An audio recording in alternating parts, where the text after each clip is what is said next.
Саламу алейкум, братья мусульмане. Делайте садагат.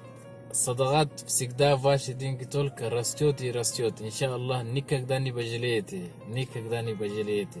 Того, который не делает садагат, это, субханаллах, у него чуть-чуть исчезает потихонечку деньги. Он даже сам не знает, куда он их потратил, и он их не контролирует. Поэтому, когда вы делаете хотя бы чуть-чуть садагат, иншаллах, будет эффект. Сами увидите. Дай Аллах, чтобы все было хорошо.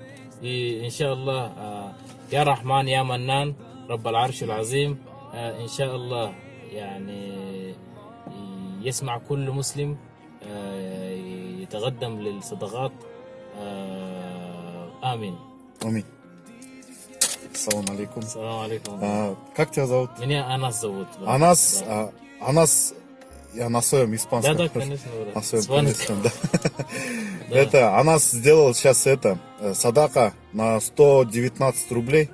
Садака. Иншаллах, мы садака сделаем. Аллах скорее, брат. Ассаламу алейкум. Все, давай. Как вас зовут? Эльназар меня зовут. Назар. Назар, да. Эльназар, очень приятно, брат, с тобой общаться, счастливо. Это очень хорошее дело вы делаете. Вы помогаете другие люди, помогаете больным, помогаете старики.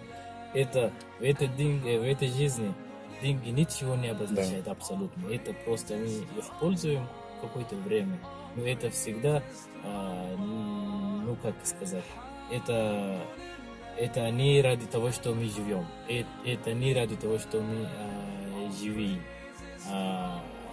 Деньги должны нас помогать, они их мы будем помогать. Поэтому используйте ваши деньги в хорошие дела. Да. Все, Салам салам алейкум. алейкум.